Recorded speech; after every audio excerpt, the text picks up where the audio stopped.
May 1944.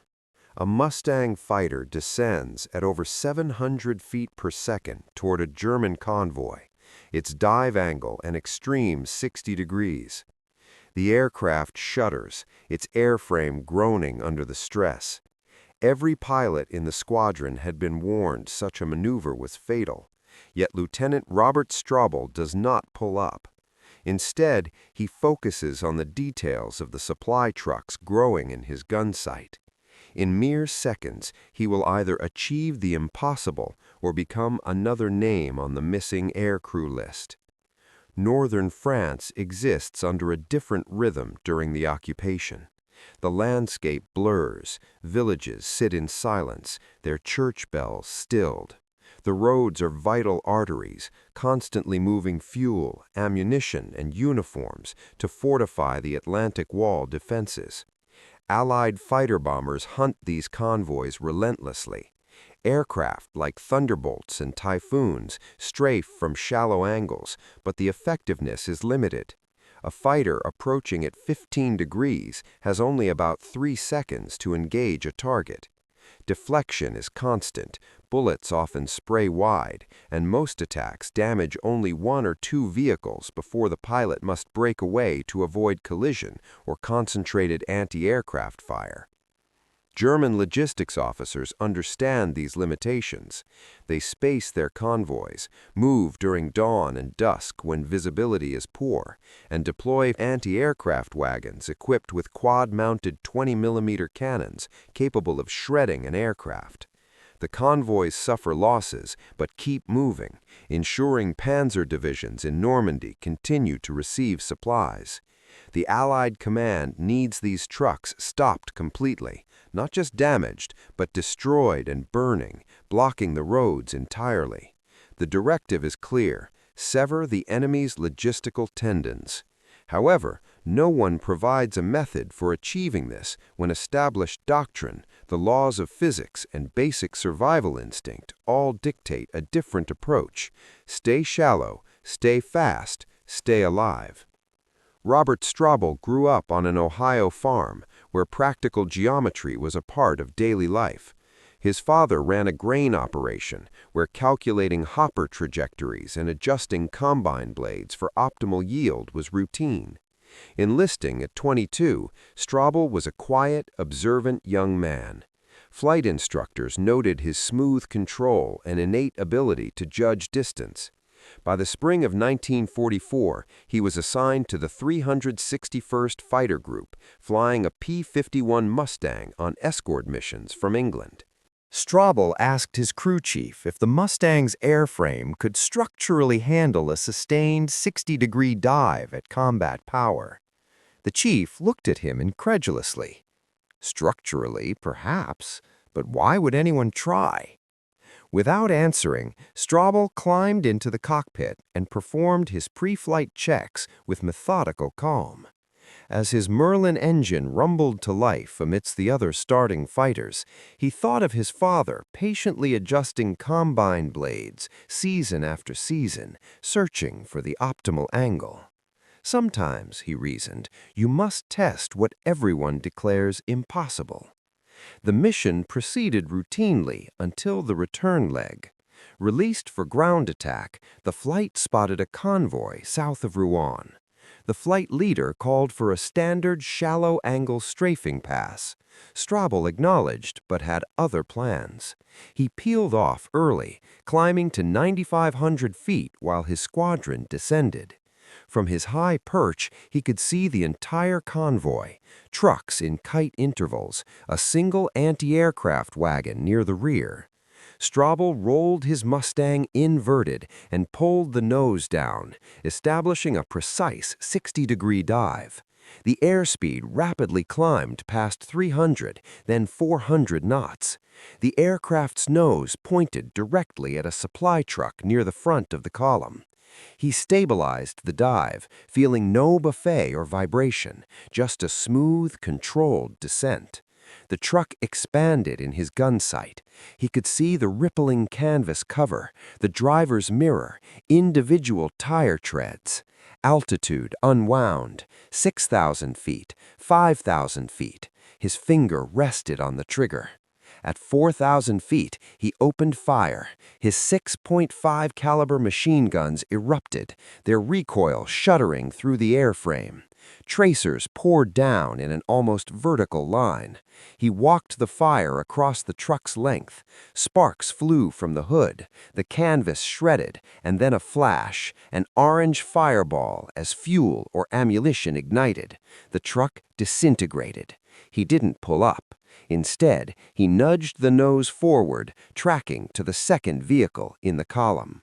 Maintaining the steep dive angle, Strobell fired again. A second truck exploded, then a third. His tracers hit dead center each time because the target was nearly stationary relative to his gun sight. It was like shooting at a picture. He continued. A fourth, fifth, and sixth truck erupted in flames. Explosions rippled down the convoy in sequence. The anti-aircraft wagon swung its guns upward, but could not depress them enough to track a target coming almost straight down. Strobell's bullets tore through its thin armor, and it vanished in a spray of fragments. By the 11th vehicle, the convoy was a chain of fireballs, with panicked drivers crashing into the wreckage ahead. Only then did Strobell begin his recovery, easing back on the control stick at just 1,800 feet of altitude. Immense G-forces crushed Strobell into his seat as he pulled out. Grayness crept into the edges of his vision. His arms felt like lead, but the Mustang responded. The nose rose, the horizon leveled out. He bottomed his climb at 900 feet, still flying and still conscious. Behind him, 12 trucks burned fiercely, completely blocking the road with a towering column of black smoke. His wingman shouted over the radio in disbelief, asking if he was alive and what had just happened. Strobell keyed his microphone, his voice calm, and reported he was fine before climbing to rejoin the formation. That evening, the squadron reviewed the gun camera footage in stunned silence. The film showed every detail: the near vertical dive, the precise gunfire, and the methodical destruction of 12 vehicles in a single pass without rockets or bombs. The squadron intelligence officer replayed it multiple times, then asked Strobell how he survived the pullout. Strobell replied that he kept his speed controlled and trusted the airframe. Asked if he would do it again, he said he didn't see why not. The results were undeniable.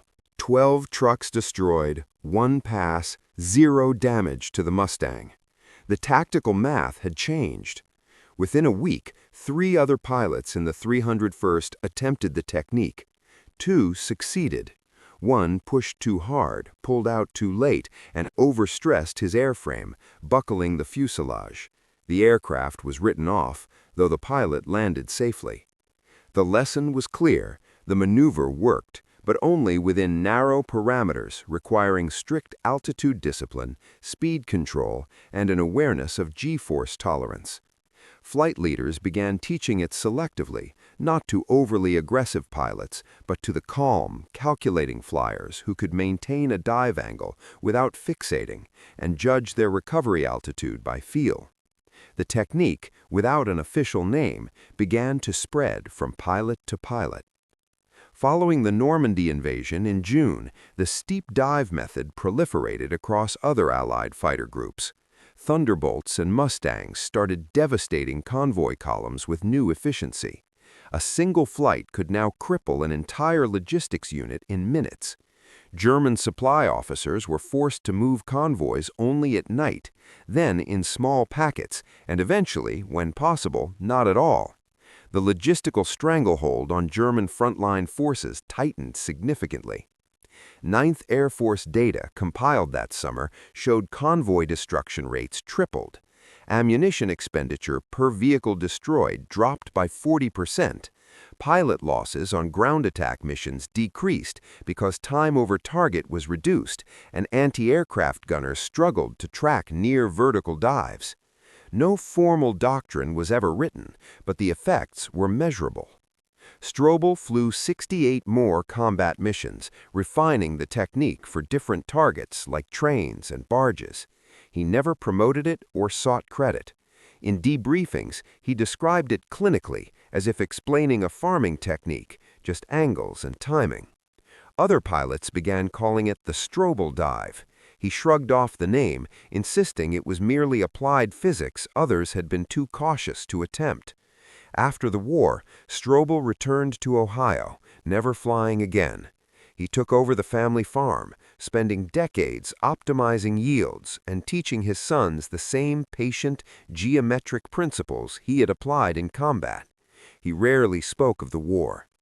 In 1983, a military historian tracked him down for an interview about the dive technique. Strobell agreed briefly, explaining the mechanics just as he had in 1944: angle, speed, altitude. He remarked that people often overthink survival. Sometimes the dangerous option is safer because it's unexpected. Asked if he was afraid during that first dive, Strobell said fear wasn't the right word. It was uncertainty, a gap in knowledge. You test, you learn, you adjust. Robert Strobell passed away in 1991. His obituaries remembered him as a good farmer and a patient teacher, not for the 12 trucks or the convoys he stopped. Yet the principle he demonstrated endured informally in aviation circles. When doctrine fails, test. When everyone says something is impossible, check the math yourself. When survival and mission success seem opposed, they might be the same thing viewed from a different angle. Strobell didn't change warfare through cinematic heroism, but by rejecting inefficiency when a better solution existed. He trusted his aircraft more than the fear surrounding its limits. He understood that the most dangerous path is sometimes the one no one has dared to take. 12 trucks in 18 seconds were destroyed not by recklessness, but by a patient logic that saw what doctrine and panic had obscured. In those crucial months of 1944, that logic quietly rewrote the tactical equation for ground attack over Europe. In ground attack roles, the Mustang's high-altitude advantages diminished. Pilots followed standard doctrine: strafe when opportunity allowed, but never fixate or press an attack. Those who did often met disaster. Strobell observed the results of these shallow strafing runs. Gun camera footage showed tracers walking across fields, clipping vehicles, but rarely causing catastrophic damage. Convoys would disperse, then keep moving. The problem, Strobell reasoned, was dwell time. A fighter screaming past at 300 knots gave its guns maybe 2 seconds on target. Horizontally firing rounds pierced canvas and wood, but often missed engines and fuel tanks. Other methods had flaws. Rockets required steady flight, making the attacker vulnerable. Skip bombing was a low-altitude gamble. High command viewed the issue as intractable, accepting inefficiency and compensating with volume. More sorties, more ammunition.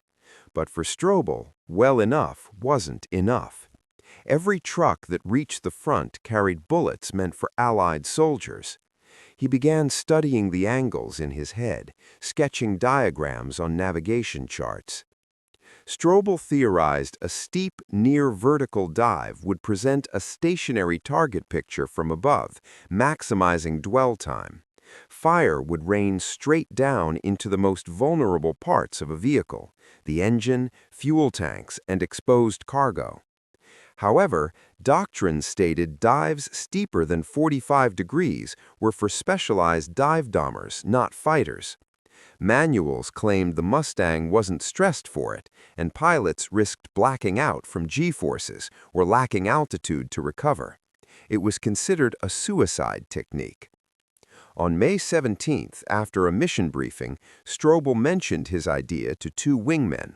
One laughed, the other shook his head. A flight surgeon overheard and stated a 60-degree dive would impose crushing G-forces, likely causing a grayout or loss of consciousness, resulting in a catastrophic impact. Strobell asked if anyone had ever tested it. The answer was silence. No one had, because it was deemed recklessly dangerous. Strobell didn't argue. He simply walked out to his aircraft.